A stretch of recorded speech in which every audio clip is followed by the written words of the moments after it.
윤석열 대통령이 오늘 오전 두 번째 국정 브리핑과 기자회견을 가졌습니다. 윤석열 정부의 주요 개혁 과제 추진 상황을 짚고 국정 운영 계획을 밝혔는데요. 네, 대통령실 성태윤 정책실장 모시고 좀 더 자세한 내용 들어보겠습니다. 어서 오십시오. 안녕하십니까? 네, 안녕하십니까? 예. 자, 지난 5월 취임 2주년 기자회견 이후에 3개월여 만에 대국민 기자회견을 개최했습니다. 일단 오늘 국정 브리핑과 기자회견의 의미부터 짚어볼까요? 네, 지난 5월에 취임 2주년 기념 기자회견이 있었고요.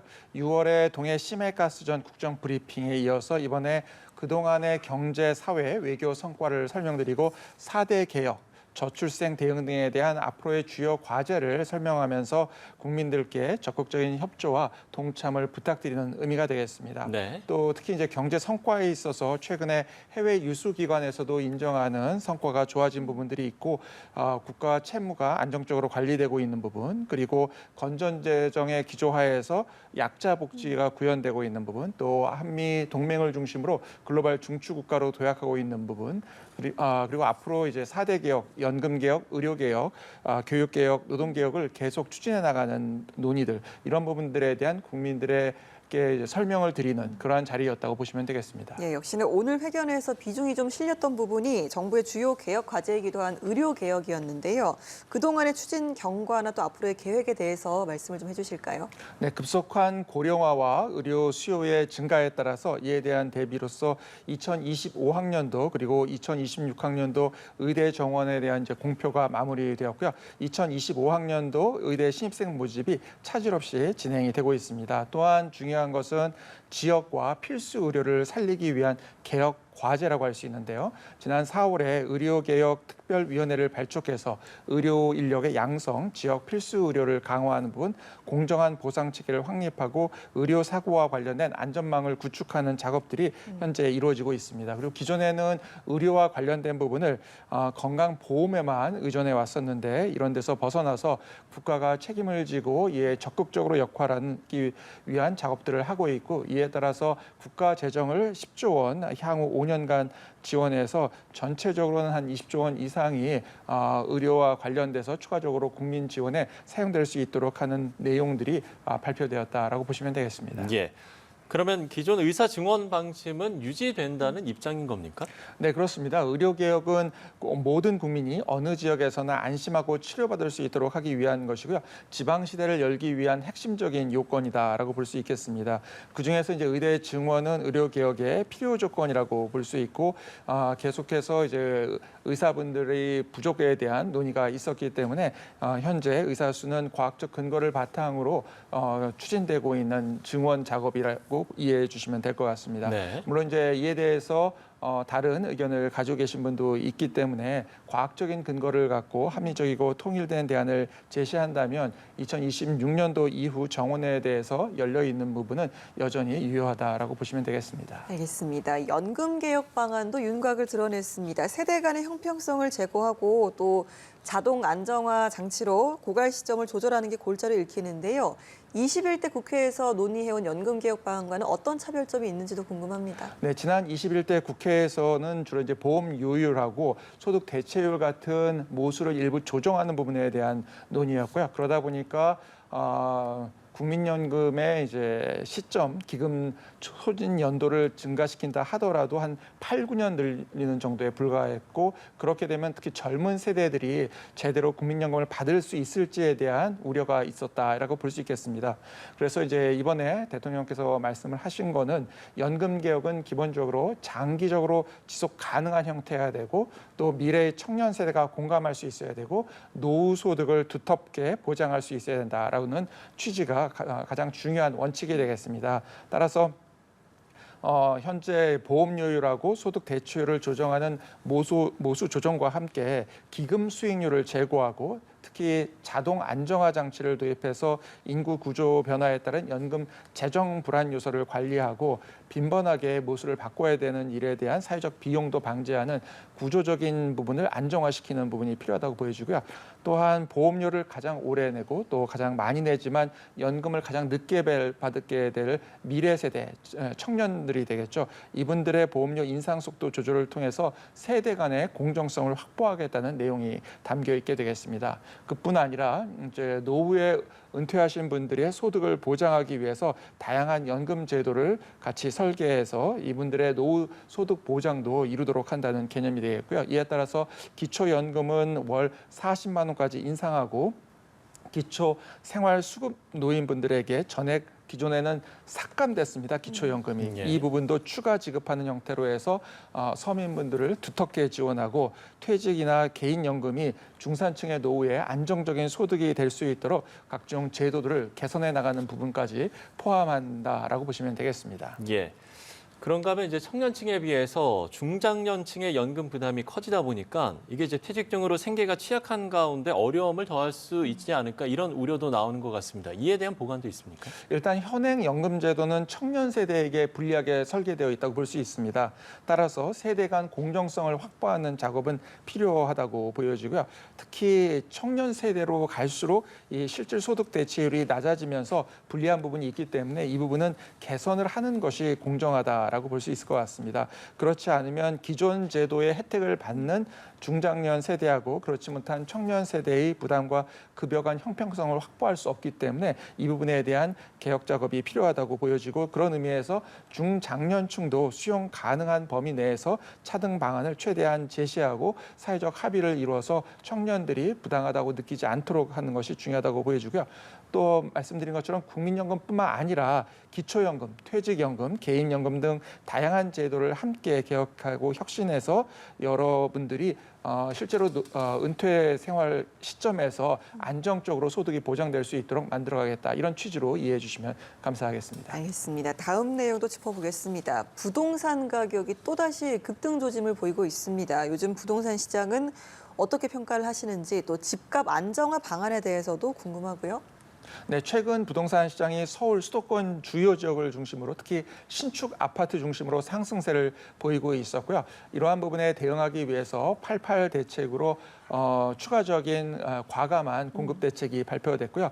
대책 발표 이후에 상승폭이 계속해서 감소하고 있는 것으로 보여집니다. 그래서 예. 일단 한 2주 연속해서 상승폭은 감소하고 있는 것으로 보이고요.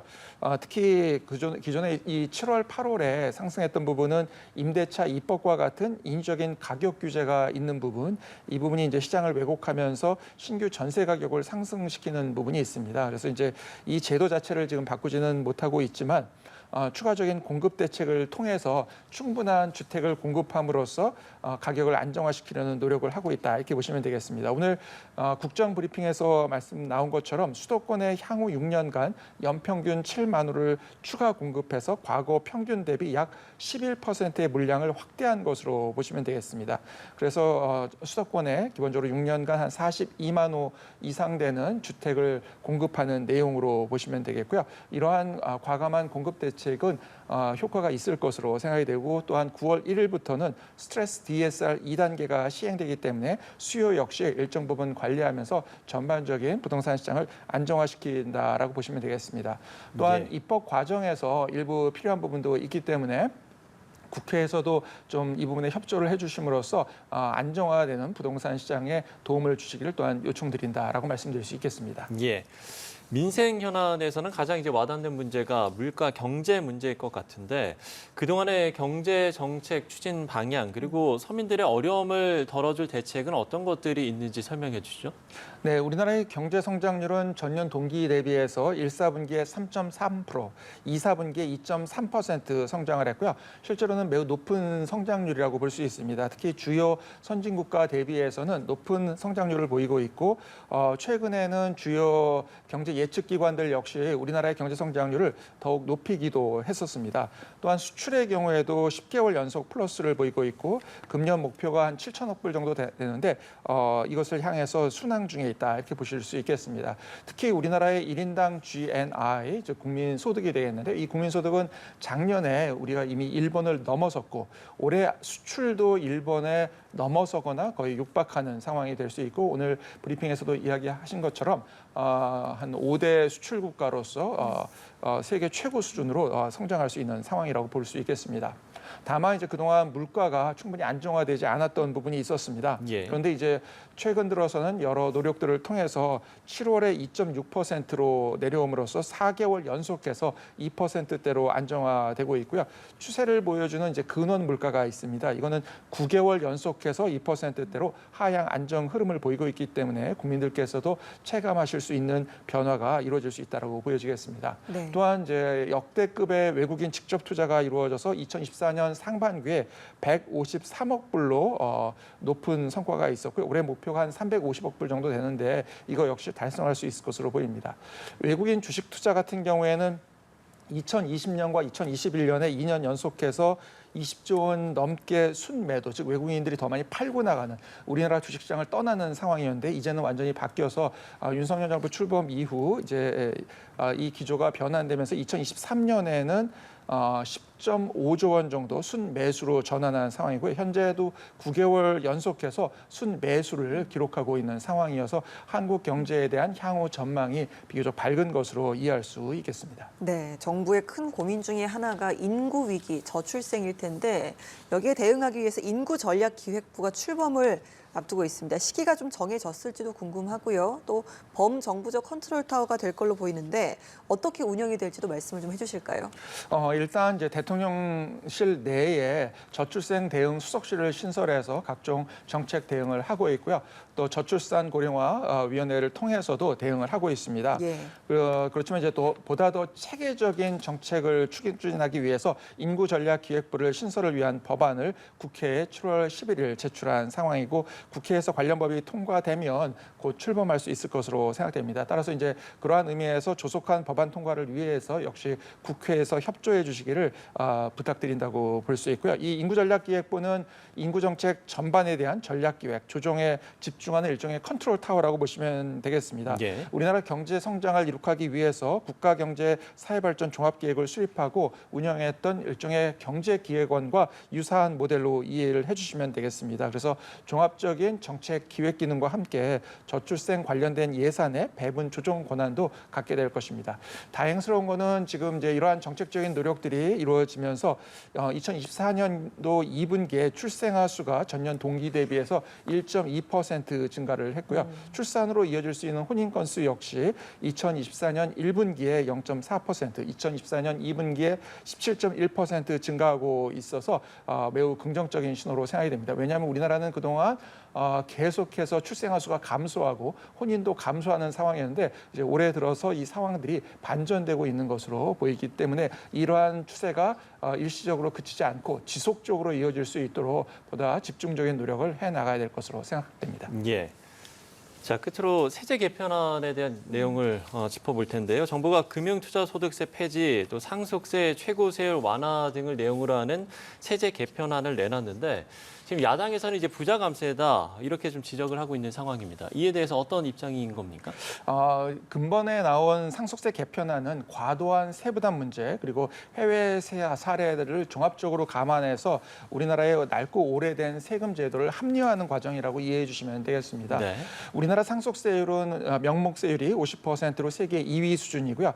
여기에 실제 이제 대주주 할증까지도 하면 사실상 60%에 달하고 있기 때문에 세계 최고 수준이다. 명목 상속세율은 세계 2위 수준이고요. 이러한 상황입니다. 따라서 경제적인 왜곡을 유발시킬 수 있는 문제가 있다고 보여지고 상속세 신고 인원의 최대 구간이 상속재산가액 10억에서 20억 사이라고 보시면 되겠습니다. 그래서 이제 과거에는 이 세금이 매우 최상위층에 적용되는 세금이었는데 실제로는 지금 중산층까지 세부담이 확대되어 있는 상황이어서 그 부담을 좀 줄이는 작업이 필요하다고 볼 수 있겠습니다. 특히 세율이 50%에 달하는 상황에서 상속재산이 주로 주식인 경우, 즉 기업에 해당이 될 텐데요. 이런 경우에는 기업을 매도하거나 해외 이전을 야기할 수 있기 때문에 실제로는 그 기업의 문제뿐만 아니라 우리 국민경제 전반적으로 부정적인 영향을 미칠 수 있어서 경제 역동성을 제고하기 위해서도 수정이 필요하다라고 생각이 됩니다. 또한 정부에서는 이제 금융투자세 폐지를 추진을 하고 있는데요. 이것은 부자 감세가 아니라 대부분 중산층이라고 볼 수 있는 한 1,400만 명 정도 되는 일반 투자자를 위한 것으로 이해해 주시면 감사하겠습니다. 네. 금투세를 도입하는 경우에는 이제 큰 손이라고 볼 수 있는 개인 투자자들이 이탈할 가능성이 있고 이분들이 이탈하게 되면 실제 주가 하락 등 때문에 일반 투자자에게 피해가 귀속될 수 있는 부분이 있습니다. 아까 말씀드린 것처럼 해외 주식의 이제 순매수나 우리나라 경제 상황의 개선으로 봐서는 우리나라의 주식 시장이 조금 더 상승할 수 있는 여러 개 있음에도 불구하고 이러한 금융 투자세의 위험 요소가 여전히 존재하는 부분은 상당히 부정적인 영향을 미치고 있기 때문에 이에 대한 폐지가 필요한 것으로 보여지고요. 특히 우리나라의 가계는 비금융 자산에 집중되어 있는 형태여서 이것을 자본시장으로 유도하고 건전한 생산 자금을 만드는 데도 필요하다고 생각됩니다. 과거 사례로 대만의 경우에도 시장 상황에 대한 고려 없이 급격한 도입을 시도했다가 경제에 부정적인 영향을 미친 경우들이 있기 때문에 이러한 부분들에 대한 고려가 필요한 것으로 판단됩니다. 네, 알겠습니다. 정부의 주요 개혁과제 추진 상황, 국정운영 계획까지 대통령실 성태윤 정책실장 모시고 자세한 내용 들어봤습니다. 오늘 말씀 고맙습니다. 고맙습니다. 네, 감사합니다.